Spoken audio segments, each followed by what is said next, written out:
I used to believe loyalty meant something here. For years, I gave this company everything. Late nights, missed weekends, ideas that no one else dared to push. I thought it mattered. I thought I mattered. Walking into the boardroom that morning, I carried that same belief. I never imagined it would be the last time I sat at that table.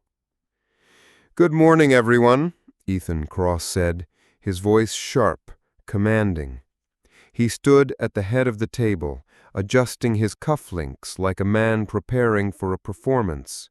"Let's get straight to business." I glanced at Lily across the table. She gave me a small, reassuring smile, but it didn't erase the tension that filled the room. Ethan's eyes landed on me. "Let's talk about performance." I nodded, ready to present the quarterly reports I had stayed up half the night finalizing.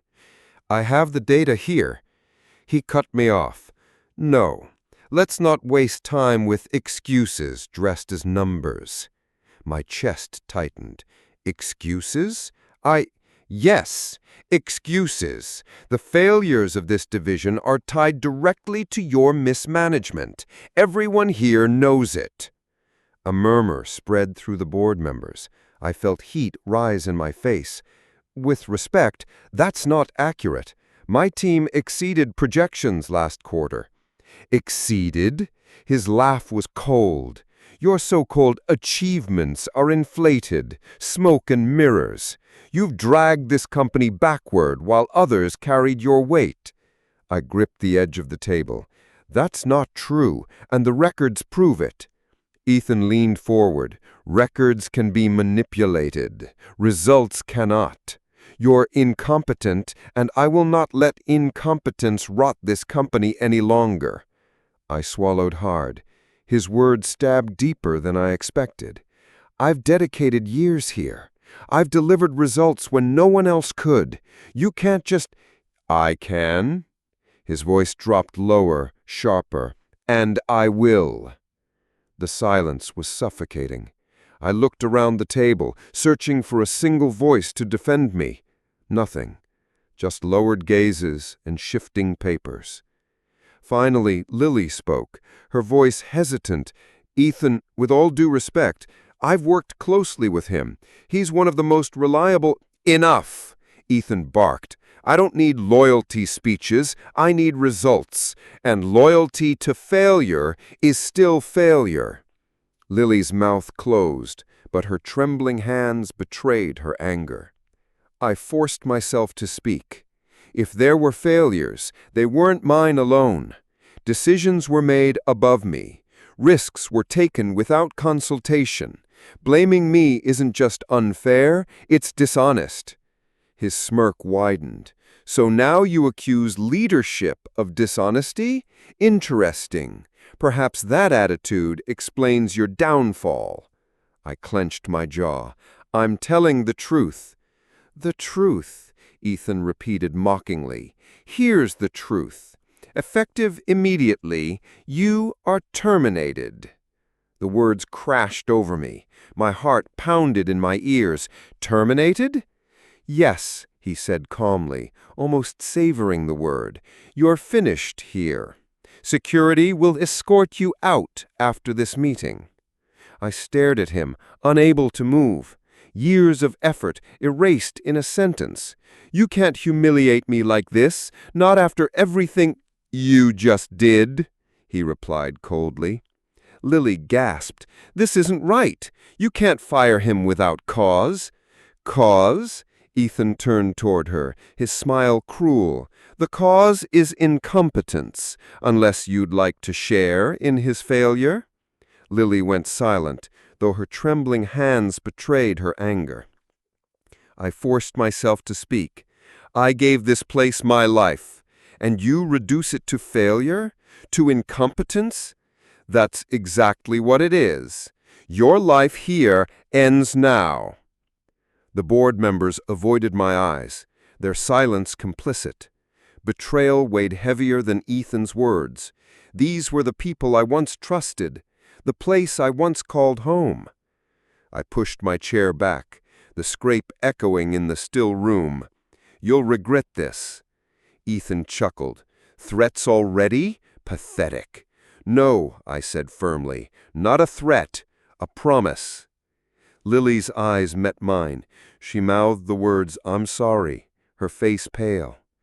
I gathered my papers slowly, my hands trembling despite my effort to appear calm. "One day, you'll see what you've done here. And when you do, it'll be too late." Ethan leaned back, satisfied. "The door is that way. Don't waste any more of our time." I paused at the doorway, looking back one last time. The faces at the table blurred together. Fear, discomfort, indifference. None of them spoke for me. None of them stood by me. Except Lily, whose silent stare followed me like a lifeline in a sea of betrayal. I walked out, each step heavier than the last. The company I had once believed in had cast me aside, stripped me of dignity in front of everyone. That was the moment something inside me broke. The loyalty, the trust, the belief that sacrifice meant something. It all shattered. That was my breaking point. The day my life shifted forever. The walk home felt endless. My body moved, but my mind stayed trapped in that boardroom. By the time I pushed open the front door, I carried the weight of humiliation like chains. My mother's voice reached me first. "You're home early?" I forced a nod. "Yeah, meeting ended faster than I thought." Her eyes lingered on my face. "You look pale. What happened?" Before I could answer, my brother's voice cut in from the living room. "Don't tell me you finally got yourself fired." I froze. My silence was enough for him. He laughed, smug. "Unbelievable. All those years of bragging about loyalty, and they still threw you out." I clenched my fists. "I didn't brag. I worked." "Worked?" He smirked, leaning back on the couch. "You slaved, that's what you did. And for what? Nothing. They kicked you to the curb like I said they would." My mother's face tightened. "Stop it. Can't you see he's hurting?" He shrugged. "Truth hurts, Mom. Maybe now he'll finally learn he's not special." I stared at him, my voice low. "You enjoy this, don't you?" "Of course I do," he said, eyes glittering with spate. "You always acted like you were better.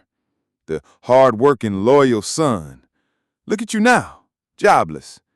My mother touched my arm gently. "Don't listen to him. Tell me what happened." I swallowed hard.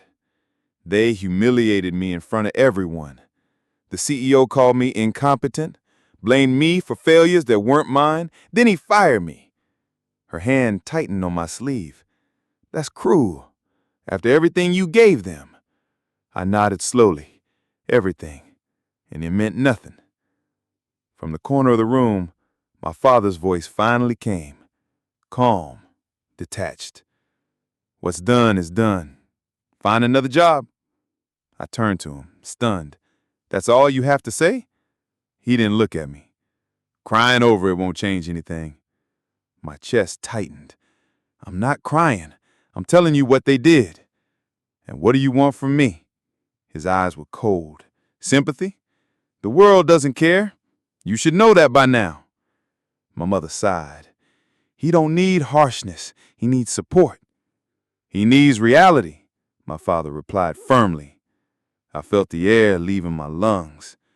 Reality? My reality was years of sacrifice. And in one meeting, it was erased. And you act like it's just nothing. My brother chuckled. "Dad's right. Crying won't help. Maybe you should finally admit you're not cut out for the big leagues." I snapped. "Shut up." He raised his eyebrows, mocking. "Touch the nerve?" "Enough, both of you." My mother's voice shook. "Can't you see he's breaking?" But I was already retreating. I turned, walked down the hall, and shut the door to my room behind me. Silence. Only my breathing filled the space. I sat on the edge of my bed, staring at the floor. Was I blind all these years? Did loyalty mean nothing? I thought every late night, every sacrifice, every moment I believed my work mattered. And now, I was discarded like trash. My brother's laughter echoed in my mind. My father's indifference burned worse than the CEO's words. Even my mother's worry felt powerless. I whispered to myself, I lived for them, for all of them. And what did I get? No answer came, just the heavy weight pressing down on me. I buried my face in my hands. Pain stabbed deep, sharper than I could bear. For a moment, I thought it would consume me completely. But beneath the pain, something else stirred. A flicker, a spark, anger. Not the wild, reckless kind. Something quieter, deeper. A fire waiting to grow. They broke me today. But as I sat in that darkness, I realized I wasn't finished. Not yet. I hadn't spoken to anyone all morning. My room was still, the blinds half closed, the air heavy with silence. I sat hunched over my desk when the knock came. "Open up," a familiar voice called. I dragged myself to the door and pulled it open. Daniel stood there, sharp in his usual suit, briefcase in hand. "Daniel?" My voice cracked. "What are you doing here?" He stepped inside without waiting. "We need to talk." I frowned. If this is about what happened at the company, I don't want sympathy. "It's not sympathy." He placed the briefcase on my desk, clicking it open. "It's business, and you need to hear it." My chest tightened. "Business? I don't have any business left." He gave me a look, calm, measured. "You're wrong." I folded my arms. "Then explain." Daniel slid a folder toward me. "2 days ago, you became the majority shareholder of the company." The words hung in the air. I blinked. "What?" "You heard me." He tapped the papers. "Your late uncle left you his shares. Silent inheritance, buried in legal clauses. It finalized 48 hours before your firing." I shook my head. "That's impossible. If I owned shares, they would have told me." "No," Daniel interrupted. "Your uncle was discreet. He didn't trust the board. He transferred everything directly, bypassing the usual fanfare. I only confirmed it yesterday." My throat dried. "So, you're saying I own part of the company?" "Not part." His eyes locked on mine. "You own the majority." I sank into the chair, my hands trembling. "Majority? That means Ethan Cross humiliated and fired the man who now controls him." I stared at the folder like it might burn me. "I don't understand. My uncle never even talked to me about this." Daniel leaned against the desk. "Think back. Did he ever say anything? Hints, maybe." A memory surfaced. My uncle's gravelly voice at a family gathering years ago. "You're the only one I trust to value people over profit. One day you'll understand." I whispered, "He did say something once. I thought it was just encouragement." "He meant it. He set this up years ago." I pressed my palms against my temples. "So, Ethan had no idea?" "None. If he had, he would have bent over backwards to keep you." The thought almost made me laugh. Almost. Instead, he dragged me through the mud in front of everyone. Daniel's tone was steady, which makes this even more dangerous for him. "You hold the cards now." I lifted my eyes. "Cards? I don't even know how to play this game." "That's why I'm here. Legally, you can demand his removal. You can restructure the board. You can take full control if you choose." The words were unreal. I had walked out of that boardroom crushed, yet here was Daniel telling me I owned the very empire that had spit me out. I whispered, "Why me? Why did my uncle trust me with this?" "Because you're not like them," Daniel said firmly. "He saw your loyalty. your integrity. He knew you wouldn't treat people like pawns. I sat in silence, the weight of both betrayal and possibility pressing down on me. I spent years believing I was powerless. And now you tell me I have the power to bring him down? Not just him, Daniel replied. The entire board answers to you now. I let out a shaky breath. God, I don't even know what to feel. Anger, relief, fear, it's all tangled. Daniel's voice softened. Then start simple. Remember how he humiliated you. Remember their silence. Ask yourself if you want to let that stand. I clenched my fists. No, I don't. Good, he said, because this is your chance to decide what happens next, not as an employee, as the owner. The word echoed inside me. Owner. For so long I had lived like a servant, bowing to orders, sacrificing everything. Now the very foundation had shifted. I looked at Daniel. If I take control, it won't just be about revenge.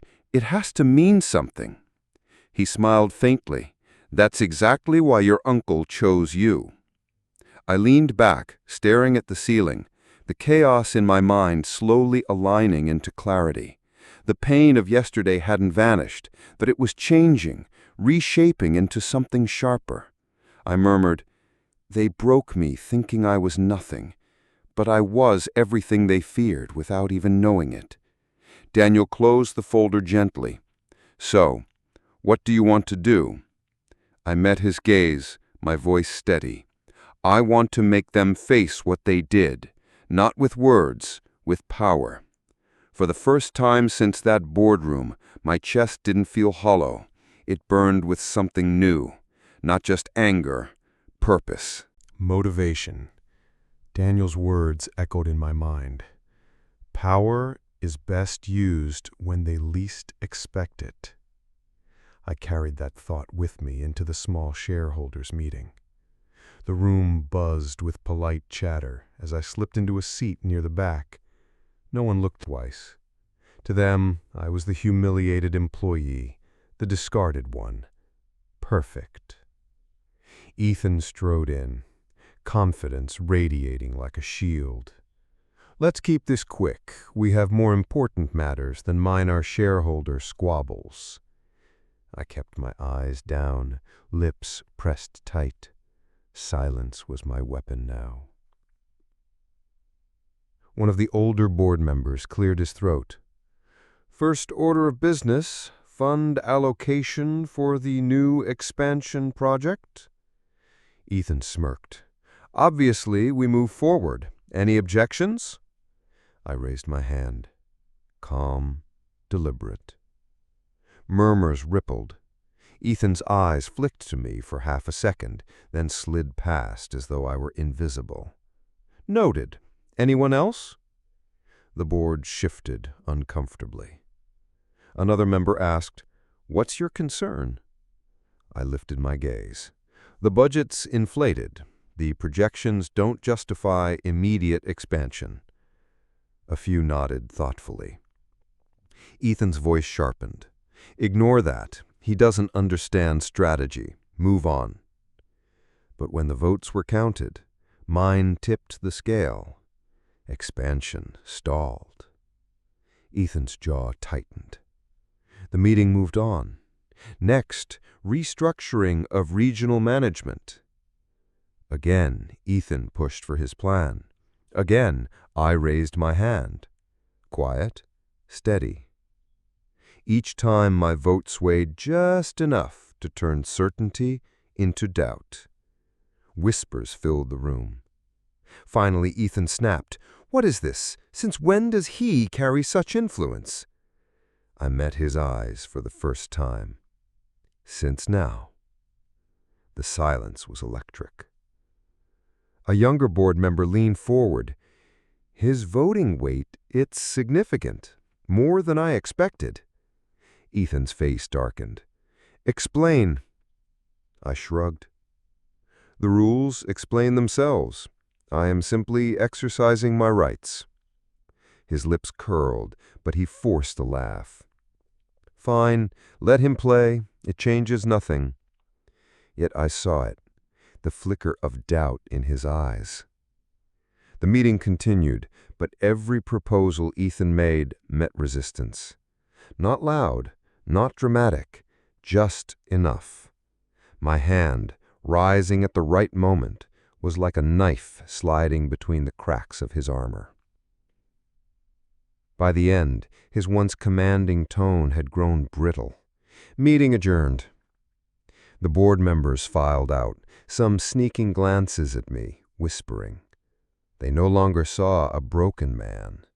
They saw something else. I stood slowly, gathering my papers. Ethan's voice cut through the air. You. I paused, turning just enough to see him.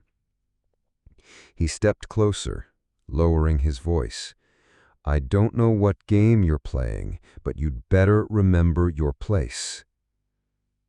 I let a small smile touch my lips. Maybe my place isn't where you think it is. His eyes narrowed. Careful, you won't like what happens if you cross me. I leaned in slightly. And you won't like what happens if you underestimate me. We held each other's stare for a long, tense moment. Then I walked away, leaving him with the unease he couldn't mask. Outside the room, Daniel was waiting. His expression told me he'd heard enough. Well, I asked quietly. He smiled. You enjoyed that? I exhaled. More than I thought I would. Good, he said, because this was only the first step. Motivation. Daniel spread the files across my table, page after page of numbers and signatures. You wanted proof? Here it is. I leaned over, scanning the papers. These expense reports, they don't add up. Exactly, Daniel said. Funds redirected through shell accounts. Ethan's fingerprints are all over it. My jaw tightened. Corruption. He's bleeding the company dry. Daniel nodded. And worse, he's been falsifying quarterly statements to keep shareholders blind. I gritted my teeth. So, while he called me incompetent, he was stealing from under their noses. Classic projection, Daniel said dryly. Accuse you, hide his own crimes. I sat back, running a hand through my hair. This is bigger than revenge now. He's not just humiliating people. He's destroying everything. Daniel's eyes met mine. Then we make sure the truth comes out. Quietly.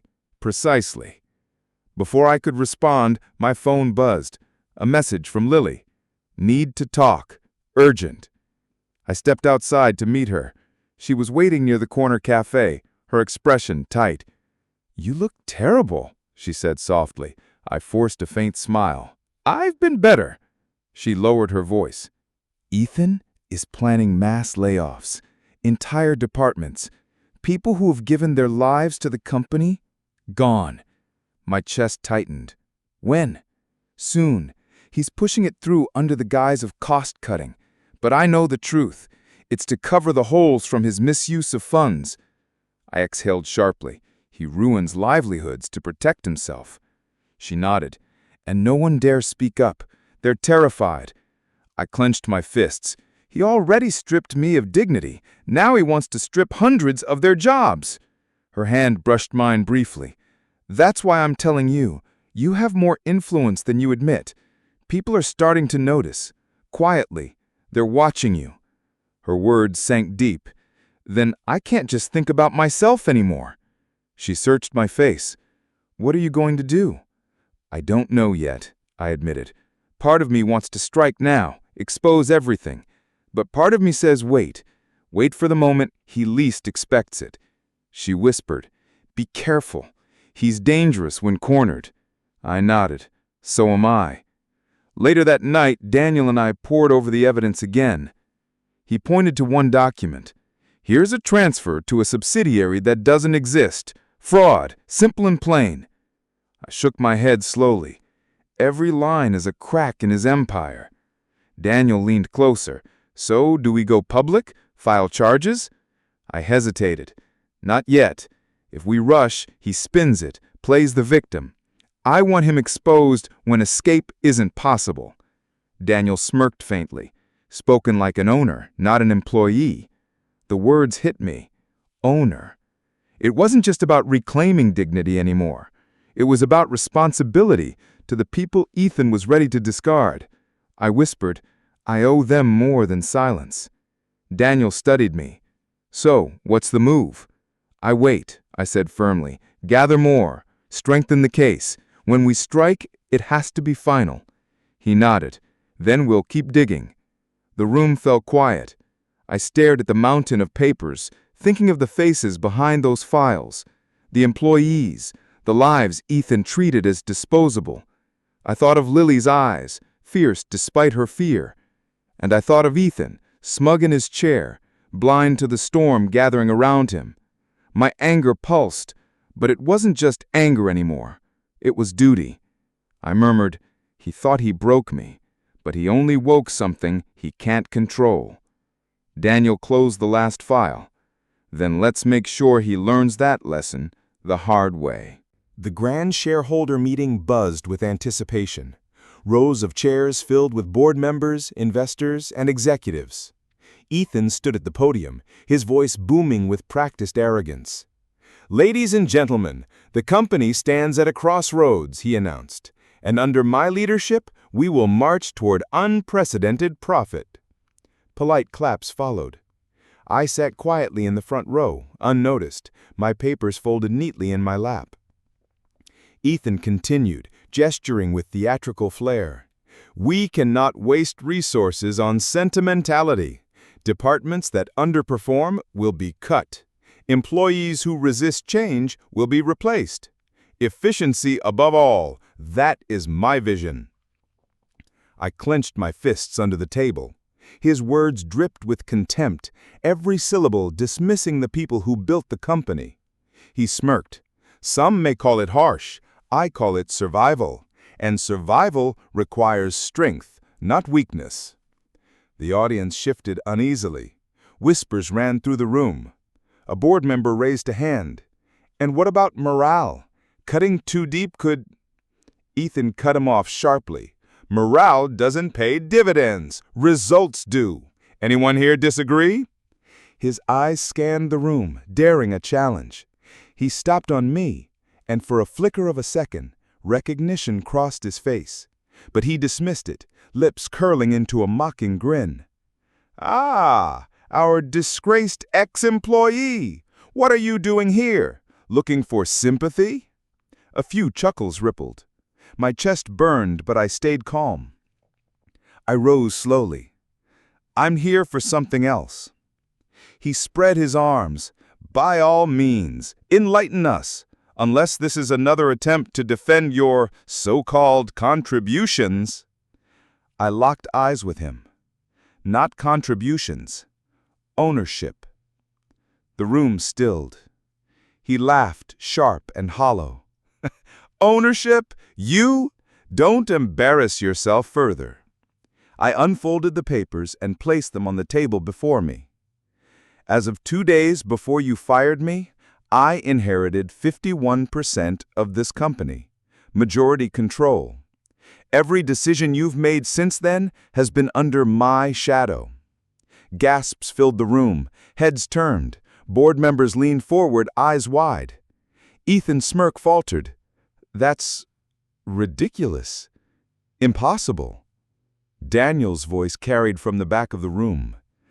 The documents are verified, legally binding. He spun, his composure cracking. You expect me to believe this? That he, of all people, owns the company? I stepped toward him. Believe it, Ethan. While you mocked me, humiliated me, threw me out like trash, I already held the power you thought was yours. The color drained from his face. No, this is some trick. I raised my voice, firm and clear. No trick. I am the majority shareholder, and with that authority, I exercised my first decision. Every eye was on me. The silence was deafening. I pointed directly at him. "Ethan Cross, you are terminated, effective immediately." The words echoed, sharp and final. The room erupted in gasps, whispers, stunned disbelief. Some clapped softly, others looked horrified. Ethan's voice cracked as he shouted, "You can't fire me! I'm the CEO!" "Not anymore," I said coldly. "Your reign of arrogance ends here, in front of the very people you thought you controlled." He stumbled, gripping the podium. "This is madness. You can't just—" "I can," I cut him off, savoring the reversal. "Exactly the way you once did to me. Except this time, it's not personal humiliation. It's justice." Board members exchanged glances. Some nodded subtly, relief clear on their faces. Others avoided my eyes, afraid of the shift in power. Ethan's voice dropped, almost pleading. "You don't understand what you're doing. The company needs me." I stepped closer, lowering my voice so only he could hear. "No, the company needed leaders who cared. You only cared about yourself." His jaw clenched. "You'll regret this." I straightened. "No, you will." I turned back to the room. "Ladies and gentlemen, effective immediately, we will begin reviewing company practices, restoring integrity, and protecting our employees. The era of exploitation is over." Murmurs turned to cautious applause. Lily, seated near the side, caught my eye. She gave the smallest nod, a flicker of a smile breaking through the tension. Ethan slammed a hand on the podium. "This isn't finished." I faced him calmly. "Yes, it is." Security. 2 guards stepped forward, uncertain but obedient. Ethan jerked away from their touch, but the fight had already drained from his body. His eyes burned into mine, filled with rage and disbelief. "You think you've won," he hissed as they let him out. I didn't flinch. I don't think. I know. The doors closed behind him, and the room exhaled as one. For the first time since my humiliation, I felt something rush through my veins. Not just relief, not just revenge. Justice. I stood at the center of the room, the whispers swirling around me. And for once, I wasn't invisible. I was undeniable. The legal storm came fast. Ethan filed countersuits, demanded hearings, tried to claw his way back. But every time, Daniel laid down another piece of evidence: embezzled funds, falsified reports, shady contracts. The walls closed in on him, and everyone knew it. One night, as I worked late in my office, the door creaked open. I looked up, expecting Daniel or Lily. Instead, Ethan stood there, hollow-eyed, his once polished suit wrinkled. He closed the door behind him. "We need to talk." I leaned back in my chair. "Surprised you walked in instead of sending another lawyer." His voice cracked. "Please, just hear me out." I gestured to the chair across from me. "Go on." He sat slowly, hands trembling. "You've destroyed me. The lawsuits, the press, the board turning their backs, everything's gone." I studied him in silence. His voice lacked its old venom. He leaned forward. "I wasn't trying to ruin the company. I was under pressure. Investors demanded results. I cut corners, yes, but I thought it was survival." I narrowed my eyes. Survival at the expense of everyone else. At my expense. He winced. "That day I fired you, I didn't mean for it to happen like that. I lost my temper. I shouldn't have humiliated you in front of everyone." I let his words hang. "You enjoyed it."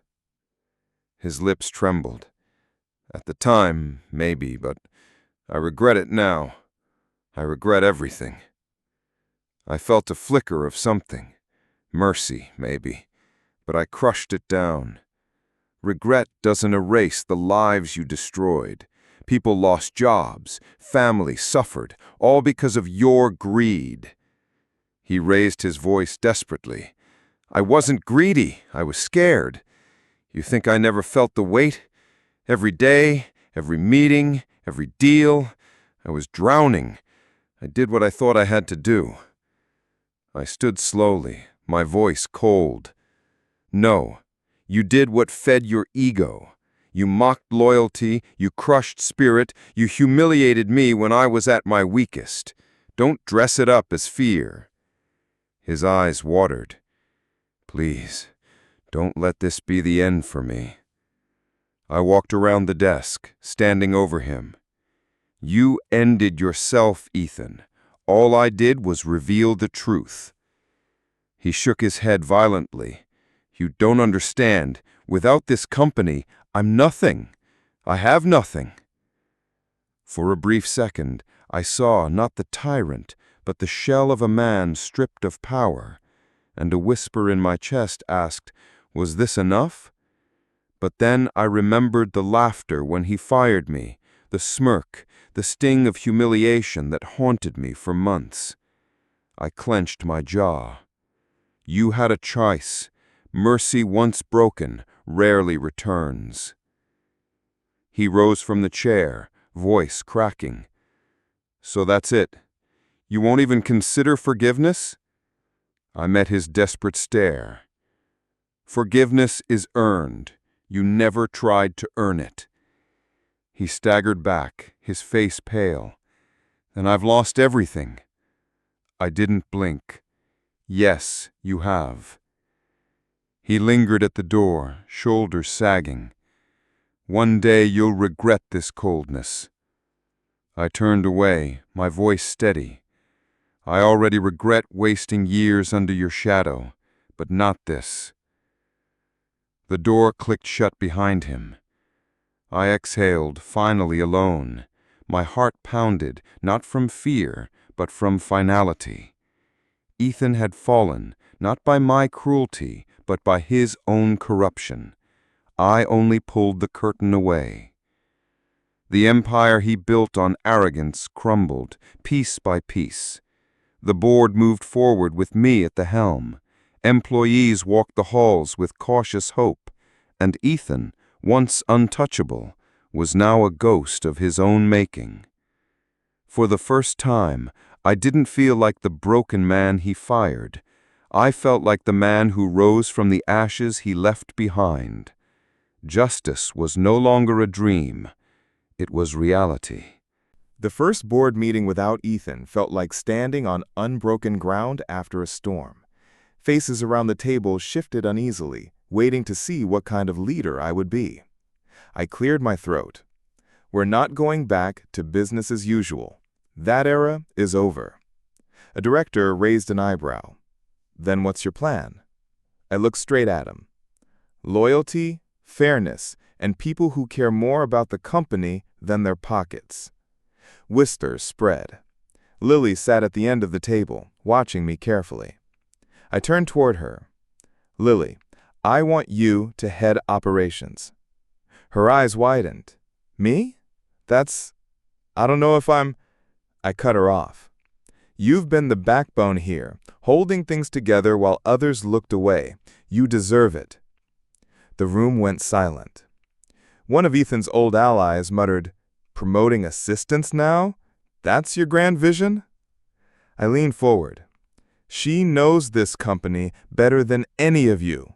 Questioning her is questioning my decision. Lily's voice trembled, but grew stronger. If you trust me, I won't let you down. I smiled faintly. I know you won't.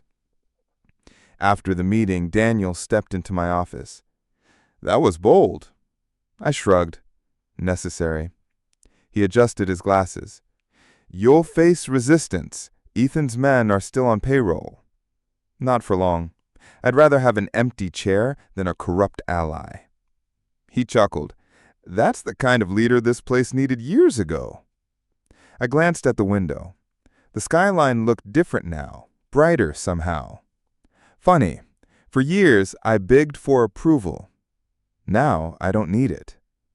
The next morning, I gathered department heads. I want honesty, even if it's uncomfortable. Anyone hiding skeletons can resign now before I open the closets. A few exchanged nervous glances. One resigned on the spot. I didn't stop him. Later, Lily knocked on my door. "You really meant it, didn't you? About fairness?" I looked up from the reports. "Every word." She stepped closer. "Then tell me honestly, are you ready for this responsibility?" Her question pierced deeper than I expected. I exhaled. I wasn't ready when Ethan fired me.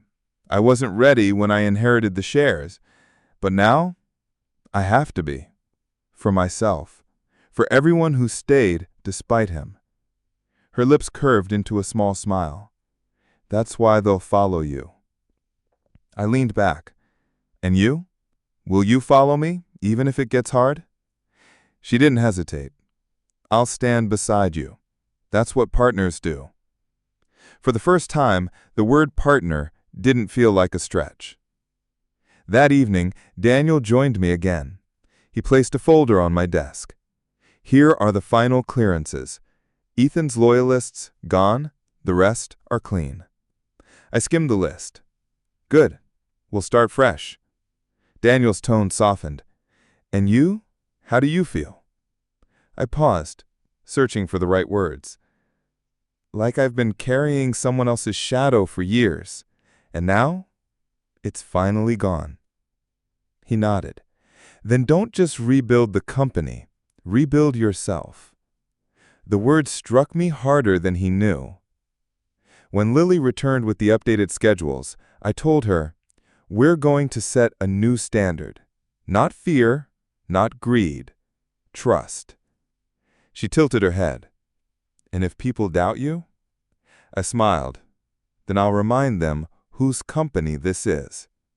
She laughed softly. Spoken like someone who finally knows their worth.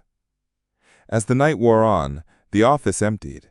I stood alone staring at the seat where Ethan once sat. For years, I imagined myself in that chair, begging for recognition. Now, I didn't crave recognition at all. I didn't need to prove myself to Ethan, to the board, or to anyone. I just needed to prove it to me. And for the first time in my life, I did. The cemetery was quiet, the kind of silence that felt alive. I stood before my uncle's grave, brushing the dust from his name. I whispered, "Uncle, I made it." The wind stirred like it wanted to listen. "I thought losing everything would destroy me," I said softly, "but it forced me to become someone stronger." My voice trembled, but I continued. "They fired me, humiliated me, laughed at me, and for a while I believed them, that I was worthless. But you gave me the chance to prove them wrong." Behind me, I heard my mother's voice. "He'd be proud of you." I turned. My family stood a few steps away. For once, no judgment, no doubt, just quiet respect. I smiled faintly. "I hope so." My father stepped forward. "We didn't see it before, the fire in you." I looked him in the eyes. "Neither did I." He nodded slowly. "But now we do." I crouched by the stone. "Uncle, I rebuilt the company. I took the pieces Ethan shattered and turned them into something honest. Lily's with me. Daniel, too. People believe again." My sister spoke gently. "And you? Do you believe in yourself now?" I exhaled, the question heavier than I expected. "Yes, finally." The breeze cooled my skin, and I felt lighter. I pressed my hand against the stone. "You know, Uncle, revenge brought me here, but it isn't what keeps me standing. It was never just about Ethan. It was about reclaiming my life. My mother's voice softened. Then you've already won. I stood, brushing the dirt from my hands. I remember the day he fired me, his smirk, my silence. I thought that was the end of me. My father tilted his head. And now? I let out a quiet laugh. Now it feels like the beginning. My sister smiled. You're different, stronger. I shook my head. No, not different. Just finally me. We stood there in silence. For once, it wasn't uncomfortable. It was peace. I whispered one last time to the stone, "Thank you, Uncle, for believing in me before I did." The sun dipped lower, painting the sky gold. I turned to my family. "Let's go home." My mother touched my arm. "We're proud of you." For the first time, I believed her. As we walked away, I didn't carry bitterness, anger, or regret. Only clarity. The betrayal that broke me had become the fire that remade me. And with that, I closed the chapter.